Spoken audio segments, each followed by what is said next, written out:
Hello and good morning everyone. This is Jagdish Chandra Jangir and today we are going to discuss about the daily current affairs of 8th of July.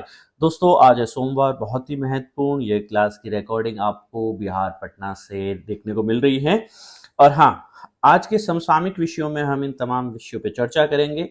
भारतीय खाद्य सुरक्षा मानक प्राधिकरण, Bharat Britain के बीच के होने वाले मुक्त व्यापार समझौते के ऊपर, तत्पश्चात यहाँ पे जो लाइट वेट टैंकर्स हैं उसमें जोरावर कैटेगरी का एक इंडिजिनाइजेशन भारत में बना हुआ बहुत ही शानदार टैंक है, इसकी जानकारी ले सकते हैं हम। इसके उपरांत हम असंगठित क्षेत्र के उद्यम जो हैं उनके वार्षिक सर्वेक्षण के ऊपर कुछ महत्वपूर्ण डाटा जारी किया गया है, उस डाटा को समझने की कोशिश करेंगे कि कैसे एक तर्कसंगत प्रश्न बन सकता है प्रारंभिक और मुख्य परीक्षा के ऊपर। चलिए, अच्छा, इस क्लास की पीडीएफ आपको कहाँ मिलने वाली है? टेलीग्राम हैंडल पे। So right away go and join this Telegram handle Jagdish Jangir sir PW। Okay, ये QR कोड को स्कैन करके भी आप ज्वाइन कर पाएंगे दोस्तों। सबसे पहला आर्टिकल है आपका भारतीय खाद्य सुरक्षा व मानक प्राधिकरण, food safety standard authority of India. बहुत ही महत्वपूर्ण दोस्तों, कई प्रश्न इसमें पहले भी बन चुके हैं, भविष्य में बन सकते हैं। सबसे पहले कहने की कोशिश कर रहा है कि जो न्यूट्रिशनल इंफॉर्मेशन है it should be highlighted with the bigger font and the bold letters. बहुत ही शानदार सी जानकारी यहाँ पे दी गई है। क्यों? क्योंकि कई बार जो विषय वस्तु हम खरीदते हैं, है ना, कोई भी जैसे आपने खाद्य पदार्थ खरीदा खाने के लिए, पीने के लिए, उसकी न्यूट्रिशन क्या है, उसकी कैलोरीज क्या है, उसमें फैट कितना है, कोलेस्ट्रॉल कितना है, नमक सोडियम कितना है, उसमें कार्ब्स कितने हैं, उसमें प्रोटीन्स कितना है, या कोई इंग्रेडिएंट जो उसमें प्रिजर्वेटिव की तरह ऐड किया गया है। जनता को एक अवेयर चॉइस लेने का बिल्कुल हक होता है और उन्हें यह चीज़ हम बहुत ही छोटे फॉन्ट में लिख करके नगण्य नहीं करार दे सकते, या फिर इस चीज़ को बहुत ही एकदम साइंटिफिक वर्ड्स लिख करके एक साइंटिफिक टर्म है किसी भी चीज़ के बारे में XYZ, आप जनता को नहीं पता है कोई XYZ का क्या मतलब, आपने लिख दिया, ठीक है, जनता ने खरीद लिया, पर अब आप कहेंगे देखिए सर हमने तो ये लिख ही दिया था इसके ऊपर। नो, आपको वह चीज़ लेजिबल बड़े शब्दों में, जनता समझ सके उन शब्दों में और बड़े फॉन्ट्स में लिखनी होगी। ये FSSAI ने अभी अप्रूवल दिया है इस नोटिफिकेशन को। जो भी फूड पैकेज्ड आइटम है कंज्यूमर एम्पावर होने चाहिए, है ना। कल की तारीख में कोई भी एक पब्लिक फीडबैक जो मैकेनिज्म बन पाएगा तभी तो, क्योंकि जनता को पता ही नहीं होगा तो कैसे कंप्लेंट्स आएगी, राइट। सो एक प्रपोजल आया था कि कैसे हम न्यूट्रिशनल इंफॉर्मेशन को लेबल कर सकते हैं कि टोटल शुगर कितना है, सॉल्ट कितना है, सैचुरेटेड फैट कितना है, और ये सारी चीज़ें जो है स्पष्टतः बोल्ड लेटर और बिगर फॉन्ट्स में लिखी होनी चाहिए, ठीक है।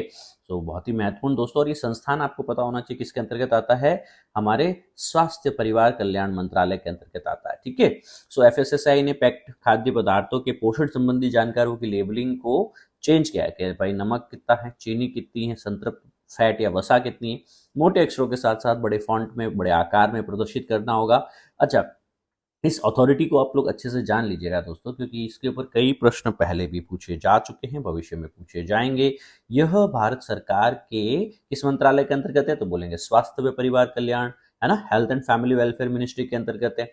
कब बना था, तो सर संसद के एक अधिनियम के अंतर्गत, खाद्य सुरक्षा मानक अधिनियम 2006 के तहत इसकी स्थापना की गई थी दोस्तों। तो इसका कार्यकाज क्या है, खाद्य सुरक्षा, फूड सिक्योरिटी और विनियमन रेगुलेशन, तो फूड से रिलेटेड जो भी रूल्स रेगुलेशंस हैं, है ना, वह सारे FSSAI के क्षेत्राधिकार में आते हैं।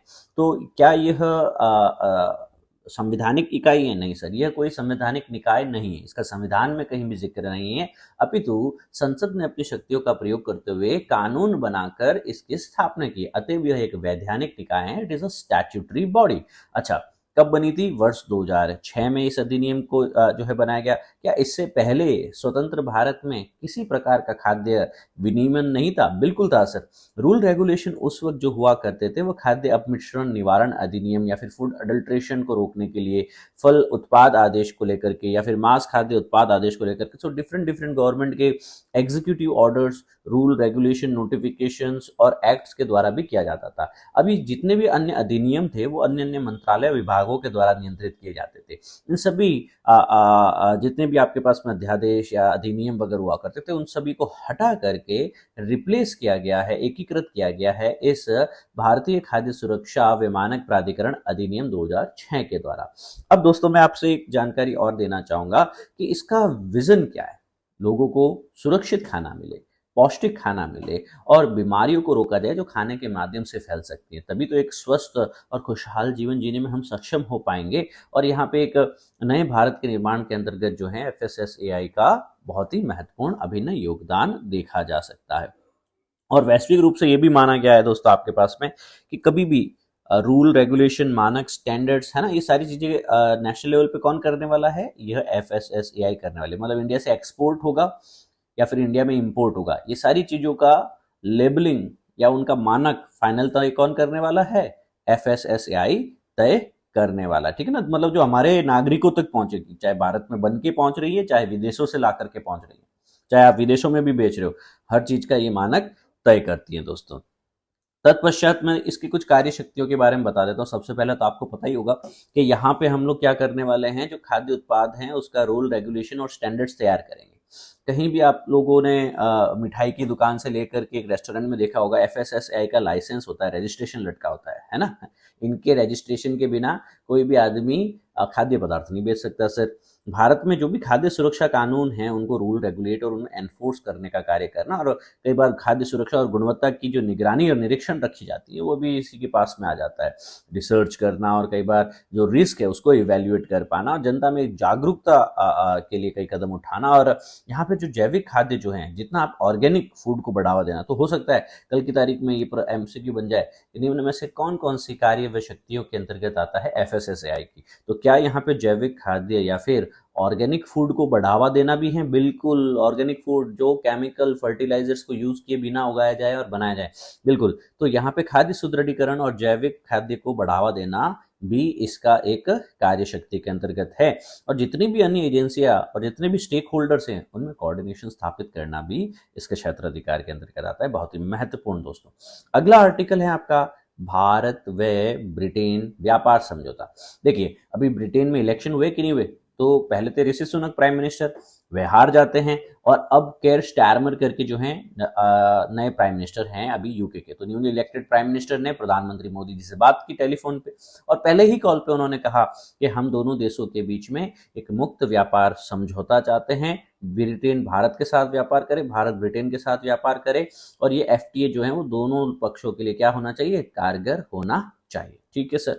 सो एक कारगर FTA को पूरा करने के लिए दोनों पक्ष तैयार हैं। ब्रिटेन की तरफ से ब्रिटेन के प्रधानमंत्री, भारत की तरफ से भारत के प्रधानमंत्री, इन दोनों ने टेलीफोनिक कॉल एक्सचेंज किया। सर, अब ये मुक्त व्यापार समझौता या फ्री ट्रेड एग्रीमेंट होता क्या है?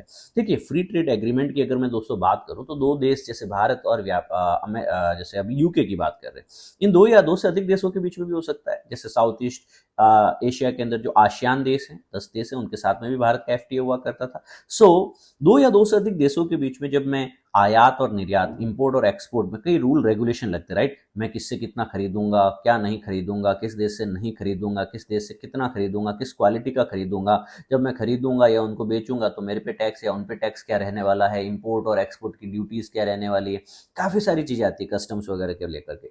सो कई बाधाएं होती हैं, कई सारे अवरोध होते हैं, स्वतंत्र व्यापार नहीं होता है। पर अगर आप दो देशों के बीच में FTA करार या एग्रीमेंट साइन कर दिया जाता है तो सामान की लावालेजा ही, इंपोर्ट एक्सपोर्ट, खरीदना बेचना ठीक उतना ही आसान हो जाता है जितना आप बिहार से कोई सामान यूपी या राजस्थान में ला रहे हैं, ले जा रहे हैं, खरीद रहे हैं या बेच रहे हैं, इतना आसान हो जाता है। हालांकि कुछ रूल रेगुलेशन जरूर होते हैं ताकि चीजों को बहुत अच्छे से जो है सप्लाई चेन को मेंटेन किया जा सके। सो मुक्त व्यापार नीति के तहत कभी कभी भी जो चाहे वस्तुएं हो चाहे सेवाएं हो, उनको अंतर्राष्ट्रीय सीमा के पार खरीदा और बेचा जा सकता है। उनकी आदान प्रदान को बाधित करने वाले कई प्रकार के शुल्क, कोटा, सब्सिडी, जो बैरियर्स, प्रतिबंध, यह नहीं होते। तो याद रखना कि यहाँ पे हम लोग सारी बाधाओं को हटा देते हैं, है ना, तभी तो मुक्त व्यापार हुआ, फ्री ट्रेड एग्रीमेंट हुआ आपके पास में। ठीक है, तो यह अवधारणा आपके पास में व्यापार संरक्षणवाद और आर्थिक अलगाववाद के ठीक विपरीत है। जो आप ट्रेड प्रोटेक्शनिज्म करते हो कि नहीं यार, भारत में तो सिर्फ भारत के ही जो दुकानदार है या फैक्ट्री के मालिक लोग हैं वही सामान बेचेंगे, ना जी ना, भारत के अंदर बाकी लोग भी, बाहर के लोग भी आकर के, अगर किसी देश के साथ FTA है हमारा, तो वह देश के लोग आकर के भारत में, व्यापारी वहां से यहाँ पे आकर के सामान बेच सकते हैं, हम भी बेच सकते हैं उनके यहाँ पे जाकर के, ठीक है। तो ट्रेड प्रोटेक्शनिज्म या जिसको हम व्यापार संरक्षणवाद कहते हैं, उस अवधारणा के ठीक विपरीत एफटीए कार्य करता है दोस्तों, ठीक है। तो एफटीए की ही तहरीज पे दोस्तों मैं आपको बताना चाहूंगा, यस यस, एफटीए की तहरीज के ऊपर ही आपका व्यापार समझौते भी होते हैं। सीसीसीएपीए सुना होगा आपके पास में, है ना, एक कॉम्प्रिहेंसिव इकोनॉमिक पार्टनरशिप एग्रीमेंट जिसको कहा था, व्यापक आर्थिक व्यापार समझौता या फिर व्यापक आर्थिक भागीदारी समझौता जो था आपके पास में, उसको भी वर्गीकृत किया जा सकता है। बहुत ही महत्वपूर्ण है दोस्तों कि सर एक में तो आप क्या कर रहे हैं, आर्थिक सहयोग कर रहे हैं, इकोनॉमिक असिस्टेंस कर रहे हैं, और एक में है इकोनॉमिक पार्टनरशिप कर रहे हैं। सो इस तरीके से आप कोई भी व्यापार एग्रीमेंट है, फ्री ट्रेड एग्रीमेंट है, उसको दो भागों में आगे और वर्गीकृत कर सकते हैं। सो आपने कई बार सुना होगा आपके पास में कि सर यहाँ पे इकोनॉमिक असिस्टेंस या फिर इकोनॉमिक पार्टनरशिप एग्रीमेंट हो रहा है आपके पास में। सो इन चीज़ों की जानकारी होनी चाहिए। देखो फ्री ट्रेड एग्रीमेंट्स कई देशों के साथ हुए हैं। कॉम्प्रिहेंसिव इकोनॉमिक कॉपरेशन, कॉपरेशन मतलब सहयोग, जबकि यहाँ पे कोरिया के साथ और यूएई के साथ में क्या है, पार्टनरशिप एग्रीमेंट है। तो सीईईए और सीईपीए दो तरह के। फिर कई बार दो देशों के बीच में बायलैटरल ट्रेड और इन्वेस्टमेंट ट्रीटी भी हो सकती है, जिसको बीटीआईए कह सकते हैं। TEPA trade and economic partnership agreement भी हो सकता है। फिर ईसीटीए इकोनॉमिक कॉपरेशन और ट्रेड एग्रीमेंट भी हो सकता है, ठीक है ना। So there are plenty different ways. इनमें से दो ये महत्वपूर्ण तरीके हैं जो आपको पता होना चाहिए और जो मुख्यतः भारत के साथ में देखने को मिलता है, ठीक है ना। तो हर देश के साथ में सेम डील नहीं होते। सिंगापुर, यूएई, ईयू, है ना, यूरोपियन एफटी जो अभी अपन ने साइन किया है ना, और इसके अलावा इंडिया, ऑस्ट्रेलिया, तो हर देश के साथ में एक अलग तरह का मुक्त व्यापार समझौता वहां की विषय वस्तु को ध्यान में रखते हुए हमारे देश के जो स्टेक होल्डर्स हैं वो तय करते हैं, ठीक है। दोनों के बीच में जो है आपके पास में कई सारी चीजें हैं। देखो इंडिया और यूके का तो क्या ही कहा जाए, मॉडर्न हिस्ट्री आपने पूरी पढ़ी ही होगी, ठीक है ना। अब दोनों ही डेमोक्रेसी हैं। भारत कैसा है, कॉन्स्टिट्यूशन के ऊपर निर्धारित करता है। हमारे यहाँ पे हम एक रिपब्लिक डेमोक्रेसी। और ब्रिटेन क्या है, ब्रिटेन एक मोनार्क कॉन्स्टिट्यूशनलिज्म के अंतर्गत रहता है। और हालांकि हमारा इतिहास और संस्कृति कई जगह पे जो है एक दूसरे से कन्वर्ज भी करती हैं। और हमारे जो प्रवासी वहां पे रहते हैं, इंडियन डायस्पोरा जो यूके में रहता है, वो एक लिविंग ब्रिज है जो दोनों देशों को जोड़ने के काम करता है। दोनों ही देशों में संबंध और गतिशीलता भी लेके आते हैं। और याद रखें कि G20 के दोनों ही जो है मेम्बरान भी हैं और इंपॉर्टेंट इन्वेस्टर्स के रूप में भी जाने जाते हैं, ठीक है। अब दोस्तों आगे बढ़ते हैं और टैंक जोरावर के बारे में बात करते हैं। लाइट टैंक जोरावर, हल्का टैंक जोरावर क्या है। अभी डीआरडीओ ने क्या किया है दोस्तों, एक नए टैंक को अनावरण किया है, इंडिजीनियस टैंक जोरावर। क्या करेगा सर ये टैंक आपके पास में? सबसे पहले इंडिजिनाइजेशन ऑफ द टेक्नोलॉजी आपके सिलेबस में है। देखिए आप रक्षा क्षेत्र में अगर बात करेंगे, इंडिजिनाइजेशन ऑफ द टेक्नोलॉजी, या जिसको हम लोग ये कह सकते हैं स्वदेशी तकनीक, रक्षा क्षेत्र में, स्पेस क्षेत्र में, विज्ञान क्षेत्र में, है ना, जिससे आपके जीवन के ऊपर प्रभाव पड़ सकता है। तो रक्षा क्षेत्र में यह एक तकनीक है, एक लाइट कॉम्बैट टैंक। और यह भारत के DRDO, defence research development organisation, रक्षा अनुसंधान संस्थान जो है उनके द्वारा बनाया गया। डीआरडीओ डिफेंस मिनिस्ट्री के अंतर्गत कार्य करता है, रक्षा मंत्रालय के अंतर्गत काम करता है। अब ये टैंक है क्या, इसमें देखो, अब जब भी टैंक होते हैं, जब भारी होता है इनका प्रोटोटाइप, तो कार्य करने की दक्षता कम होती है। जब ये एक लाइट टैंक हो, हल्का टैंक हो दोस्तों आपके पास में, इस टैंक का नाम रखा गया है जोरावर। तो यह टैंक व्यापक परीक्षण किए जाएंगे और इनको अनावरण भी अभी जो जुलाई के अंतर्गत किया गया है। सबसे पहली चीज तो याद रखना कि यह इंडिजीनियस है, मतलब किसी देश से नहीं खरीदा, भारत ने ही बनाया है। डीआरडीओ जो है और लार्सन टर्बो, इनके द्वारा जो है इसको डिजाइन करके डेवलप किया गया। Design and develop by DRDO and L and T, ठीक है। अब सर ये नाम इसको जोरावर क्यों दे दिया? सर जोरावर है क्या? आपको याद है दोस्तों, जनरल जोरावर सिंह कहलूरिया करके एक हुआ करते थे, ठीक है ना। अब ये 19वीं शताब्दी में जम्मू के राजा जो गुलाब सिंह थे, उनके लिए कार्य करते थे जनरल साहब। और ये जनरल साहब जो थे, ये उस वक्त का, देखो आप ये गिलगित बल्तिस्तान वाला एरिया देख रहे हैं अभी आप लोग मैप में। तो यह जनरल जोरावर सिंह चांडिल जो थे, वह डोगरा जनरल हुआ करते थे। इन्होंने तिब्बत, गिलगित, सरकारडू, बल्तिस्तान, ये सभी जम्मू कश्मीर राज्य के लिए जीत के, कन्क्वेर करके इस राज्य में शामिल किया था। समझने की कोशिश कर रहे हो, समझने की कोशिश कर रहे हो। आज का यह एरिया जम्मू कश्मीर का है ना, उसके अंदर यह क्या हुआ करते थे, आपके जनरल हुआ करते थे जोरावर सिंह। तो डिफेंस के लोग तो सर इनको सर बहुत ही ज्यादा वो क्या करेंगे, रेस्पेक्ट देंगे कि नहीं देंगे? डेफिनेटली। तो सर अब ये जो टैंक, इंडिजिनियस टैंक, स्वदेशी टैंक जोरावर, इसको जो नामकरण दिया गया, ये 25 टन का टैंक है दोस्तों। और बहुत ही हल्का होने के कारण जो प्रमुख आवश्यकताएं सुनिश्चित होती हैं दोस्तों, इसे हवा से ले जाया जा सकता है। देखिए कई बार क्या होता है आपके पास में टैंक्स इतने भारी होते हैं कि हमारे पास में इसको एयरलिफ्ट करके, मतलब कोई बड़े हवाई जहाज में डाल करके इसको लद्दाख या अरुणाचल या फ्रंट तक ले जाना, एलओसी एलएसी तक ले जाना बहुत ही मुश्किल हो जाता है। फिर इसको ज़मीन से ट्रांसपोर्ट करना पड़ता है। अच्छा सोचिए, आपने जब टैंक्स को ज़मीन से ट्रांसपोर्ट किया, क्या दुश्मन के सैटेलाइट्स नहीं है? क्या यूएसए को नहीं पता चलेगा? क्या चाइना को नहीं पता चलेगा? क्या अन्य गुप्त एजेंसियों को नहीं पता चलेगा? भाई ट्रेन में हमारे 50 टैंक जो हैं वो लद के जा रहे हैं, एक आम आदमी को भी पता हो जाता है। अब अगर सरप्राइज एलिमेंट नहीं हो युद्ध में, रणनीति में, तो कोई कारगर रहेगा? बोले नहीं रहेगा सर। सोचिए ऐसे एरिया में अगर हम लाइट कॉम्बैट, जैसे आपके पास में ये टैंक्स हैं, इनको अगर ले जाके खड़ा कर दें without with a very single and short notice, बहुत ही छोटे कालक्रम के अंतर्गत हम अगर इन्हें अपनी सीमा पे तैनात कर पाए, इसकी जानकारी भी दुश्मन को नहीं हो, तो there will be element of surprise, right. और युद्ध में यही तो होता है। युद्ध में जो जितना सरप्राइजिंगली वर्क कर पाएगा, जो जितना स्विफ्टली एक्ट कर पाएगा, वह जीत जाएगा। ठीक उसी तरीके से इनको हवा से ले जाया जा सके। अच्छा, यहाँ पे जो ये टैंक है वो ऊंचाई के उच्च कोणों पर फायर करने में सक्षम होंगे। देखिए जनरली टैंक की जो फायरिंग कैपेसिटी होती है ना, वो होती है 90 डिग्री, है ना, 120 डिग्री, और नीचे होती है 70 डिग्री या 80 डिग्री तक। अब ये ज्यादा हाई एंगल तक भी फायर करने में कैपेबल हो पाए, यह है जोरावर की क्या है आपके पास में कैपेसिटी है दोस्तों। आपके पास में स्विफ्ट हो, सक्षम हो, अपनी भूमिका को अच्छे से निभा पाए, बहुत ही लिमिटेड एम्यूनेशन के साथ में भी ये कार्यकार कर पाए अपना, ठीक है ना। तो उच्च ऊंचाई वाले क्षेत्रों के लिए, बॉर्डर सीमांत भूभागों के लिए, कई बार द्वीप क्षेत्रों के लिए भी, जैसे द्वीप वाले एरिया में आपको लेके जाना है, तो लेके कैसे जाएंगे? या तो हवा से उठा के ले जाएंगे या जहाज से लेके जाएंगे, दोनों को ही हल्का रखना होगा क्योंकि टैंक को पानी में डुबाना नहीं है हमको, right. So Zorawar is very critical for our defence needs दोस्तों, मैं बता रहा हूँ, यूपीएससी वापस पूछ सकता है। अब जोरावर इतना इंपॉर्टेंट क्यों है गुरुजी? इसके चलने में एआई यूज किया गया है। ओ भाई साहब, अब टैंक में भी एआई यूज किया जा रहा है। बिल्कुल, टैंक छोड़ो तुम, जो अभी गन्स नहीं आ रही, नहीं, डिफेंस में अभी कुछ दिनों पहले मेरे एक मित्र से बात हो रही थी, दे आर सेइंग कि सर हम ऐसी गन लेके आ रहे हैं कि अगर हमारा निशाना 19-20 भी हुआ ना, अगर हम लोग थोड़ा बहुत भी आगे या पीछे हो जाते हैं मैनुअल फायरिंग के अंदर, तो वह गन कंट्रोल मैकेनिज्म जो है वो अपने आप ही सटीक निशाना जो है उसको कैलिब्रेट करके फायर कर देगा। मतलब ह्यूमन एरर को मिनिमाइज किया जा सकता है गन में भी। आर्म्स, एम्यूनेशन, टेररिस्ट, अब सोचो उनका क्या होगा बेचारों का, ठीक है ना। अब याद रखना इसके साथ में एक ड्रोन भी कनेक्टेड होगा। जनरली ये अगर इस बड़े भूखंड के अंदर, जैसे सपोज ये 5 किलोमीटर बाई 10 किलोमीटर का एरिया, और यहाँ पे आपका जो है टैंक चल रहा है, ठीक है, इस एरिया में टैंक चल रहा है, पर टैंक को नहीं पता है कि जो उसको विजन है उसके बियॉन्ड क्या हो रहा है, यहाँ पे दुश्मन है, यहाँ पे दुश्मन है, यहाँ पे है या यहाँ पे। इसके साथ में सर एक ड्रोन काम करेगा, और ये जो ड्रोन है वो एग्जैक्टली 360 डिग्री इसको प्रोटेक्शन भी देगा आपके पास में। यही नहीं, यहाँ पे स्थितिजन्य जागृति भी, जागरूकता का एक उच्च स्तर रहता है आपके पास में कि सर सिचुएशनल अवेयरनेस बहुत अच्छी रहे। सोचिए आप कहाँ हैं, आपको चारों तरफ कौन खड़ा है, उनके पास क्या हथियार है, क्या वो उनके पास में आर्सेनल्स हैं, यू हैव एवरी इंफॉर्मेशन उनके मूवमेंट की। और सबसे बड़ी बात क्या है पता है, ये उभयचर है।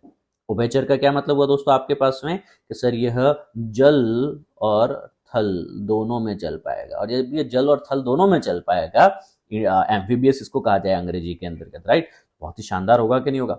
It is very very important. चलो दोस्तों, दैट्स इट, वेरी बेसिक। जो ये चीजें आपको एआई, ड्रोन और एम्फीबियस, ये चीजें ऑप्शन में उठा करके दे दी जाएगी। Last but not the least, ladies and gentlemen, we have one very important survey to study, that is survey, annual survey for the unincorporated sector. Sir unincorporated sector का क्या मतलब होता है सर आपके पास में? जो असंगठित क्षेत्र है, असंगठित क्षेत्र, है ना, कोई कागज नहीं, कोई कलम नहीं, कोई रजिस्ट्रेशन नहीं, चले जा रहा है, चले जा रहा है। हमारे घरों में भी होता है, कई बार आपने देखा होगा गाँव में, छोटे छोटे कस्बों में होते हैं कि नहीं होते ऐसे बिजनेसेस। और इन बिजनेसेस में क्या होता है, इन बिजनेसेस में आप देखते हैं कि 2 4 5 लोग साथ में बैठ के काम कर रहे हैं, है ना। एक मुखिया हो सकता है, 3 4 उसके नीचे कारीगर या वर्कर हो सकते हैं, काम किए जा रहे हैं। एक काम खत्म हुआ, दूसरा काम किया, सर कोई रजिस्ट्रेशन जीएसटी नहीं है, सर कोई इंश्योरेंस है, नहीं है, सर सैलरी बैंक खाते में जा रही है, नहीं जा रही, सर कोई पेंशन वगैरह दे रहे हैं लोगों को, नहीं दे रहे। ये असंगठित क्षेत्र है। समझ में आई बात आपको? तो ऐसे भारत में कई हजारों लाखों करोड़ों असंगठित क्षेत्र चल रहे, कई असंगठित क्षेत्र के उद्यम है। एनुअल लेवल पे मिनिस्ट्री ऑफ स्टैटिस्टिक्स, हमारा जो है जिसको हम लोग सांख्यिकी मंत्रालय भी कहते हैं, उनके द्वारा क्या किया जाता है, इसका एक सर्वे किया जाता है। उस सर्वे में अर्थव्यवस्था के इस आयाम की भी हमें जानकारी मिलती है। आइए जानकारी लेते हैं इसके बारे में। देखिए, सबसे पहले इस annual survey of incorporated sector की परिचालन व लक्षण, आर्थिक लक्षण के बारे में, ऑपरेशन एंड इकोनॉमिक कैरेक्टरिस्टिक्स के बारे में बातचीत की गई। एसयूज इसको कहा गया। क्या कहा गया? ASUSE, annual survey of unincorporated sectors and enterprises. ठीक है, अब यह अक्टूबर और सितंबर में लास्ट आया था। अब यहाँ पे जो है आपके पास में 2021 से 22 और 22 से 23 की अवधि के लिए असंगठित क्षेत्र के वार्षिक सर्वेक्षण के परिणाम जारी किए। तो मतलब सर्वे किए थे, उसके रिजल्ट्स अभी यहाँ पे जारी किए जा रहे हैं। सबसे पहले दोस्तों देखिए, कॉर्पोरेट क्षेत्र जो है आपके पास में, उसके डेटा के पूरक के रूप में ये असंगठित क्षेत्र के जो गैर कृषि मतलब नॉन एग्रीकल्चर जो एंटरप्राइजेस हैं, उनका डेटा इकट्ठा किया। किसने किया? एनएसएसओ ने। सबसे पहले डेटा किसने इकट्ठा किया? नेशनल सैंपल सर्वे ऑर्गेनाइजेशन, राष्ट्रीय नमूना सर्वेक्षण कार्यालय के द्वारा किया गया। ठीक है सर।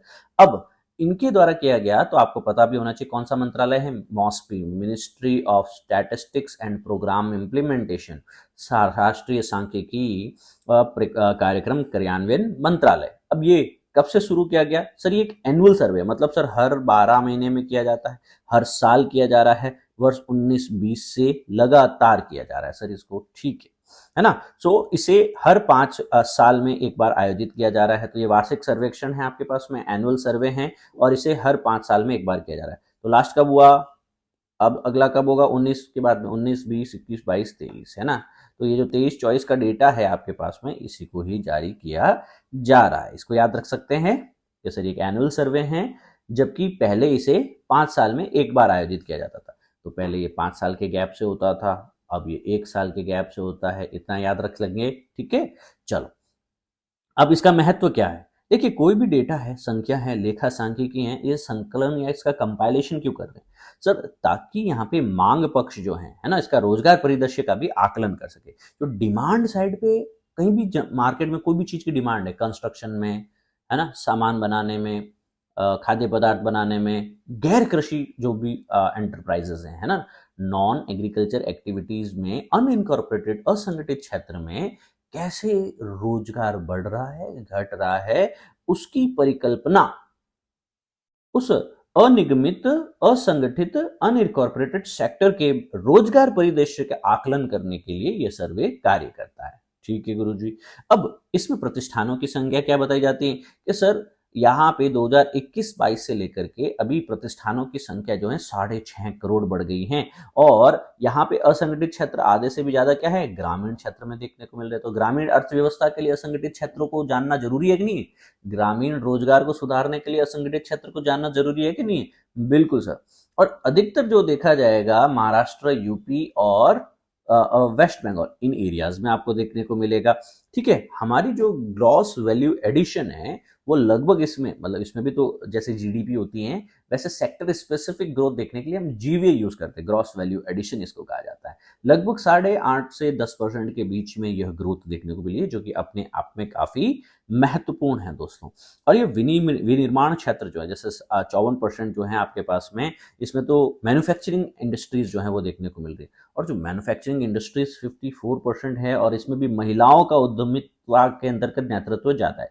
मतलब महिलाएं कार्य कर ज्यादा करती, घर पे बैठी हैं, कपड़े का कार्य कर लिया, है ना, कोई छोटा मोटा मील का कार्य कर लिया, मतलब कंस्ट्रक्शन से रिलेटेड कार्य हो गया, जिसमें विनिर्माण का स्वामी प्रतिष्ठान ज्यादा है, महिलाओं का नेतृत्व ज्यादा है। अब तो इंटरनेट का और डिजिटलीकरण का भी प्रयोग हो रहा है। और यहाँ पे एक और चीज बताई जा रही है कि जो पहले प्रतिष्ठानों के ऊपर, ऐसे छोटे छोटे प्रतिष्ठानों पे ऋण बहुत होता था, अब यहाँ पे बकाया ऋण में 50,000 रुपए की वृद्धि से ऋण उपलब्धता पे भी सुधार हुआ कि सर इनको क्रेडिट भी अवेलेबल है ना। अब इनके पास एक सिलाई मशीन है, चाहे तो हम 4 और लगाएंगे सर, 2 और लगाएंगे सर, लगा लीजिए आप लोग, हैंडलूम लगा लीजिए, हाथ करगा लगा लीजिए, है ना।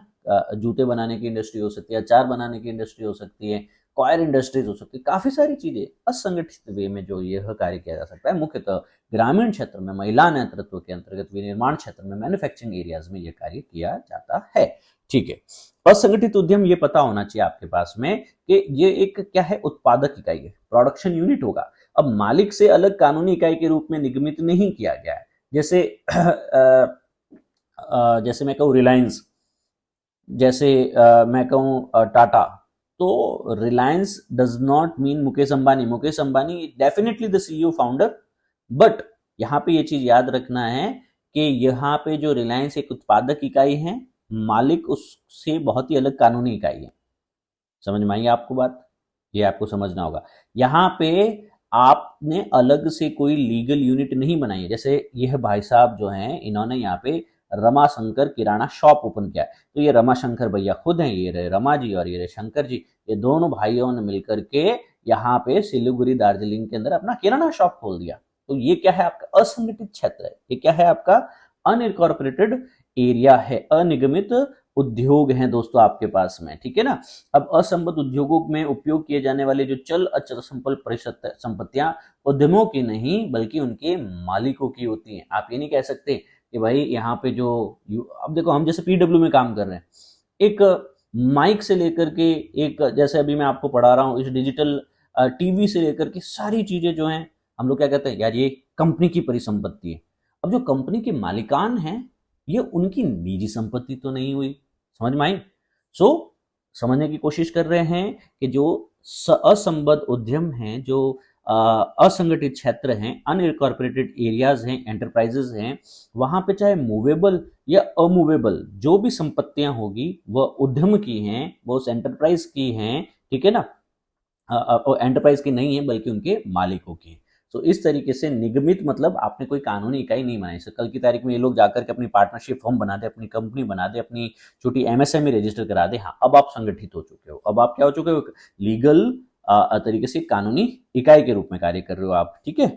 चलिए, ये इस तरीके से याद रख सकते हैं आपके पास में। आगे बढ़े, लेट अस मूव फॉरवर्ड। एक क्वेश्चन है मेरा, उसको थोड़ा सा आप लोग को सॉल्व करना रहेगा। सबसे पहले बताने वाले एफएसएसएआई जो है ना, उसे संसद के द्वारा कब पारित और अधिसूचित किया गया था? याद रखना, पास्ट एंड नोटिफाइड, कौन से डेट को किया गया था specifically. This is your PYQ as well, ठीक है ना। कमेंट करके बताओ मेरे को। अच्छा, इसके अलावा एक मेंस का क्वेश्चन है, ये है आपके मेंस का क्वेश्चन। क्या हमारे यूके और भारत के साथ में एक संभावित मुक्त व्यापार समझौता होने वाला है? ठीक है, अगर वो होगा तो उसका महत्व क्या है, ठीक है ना। इसमें क्या क्या मुद्दे हैं, क्या चुनौतियां हैं, क्या इश्यूज हैं, क्या चैलेंजेस हैं, है ना, उसको आप लोगों का चेक करना है कि वेदर दे स्टैंड क्लियर और नॉट, और उनसे निपटने के तरीके भी सुझाएंगे आप लोग, ठीक है ना। यह 250 वर्ड्स में लिखने वाले हैं दोस्तों आप, ठीक है। और इसके लिए मैं आपको 12 मार्क्स देने वाला हूँ, ठीक है ना, आउट ऑफ 12 मार्क्स। सबमिट कहाँ करेंगे? टेलीग्राम पे हैं आपके पास में, टेलीग्राम पे ही आप इसको सबमिट कर पाएंगे। टेलीग्राम पे बता देता हूँ आईडी, जे सर यूपीएससी, इस आईडी पे, ठीक है।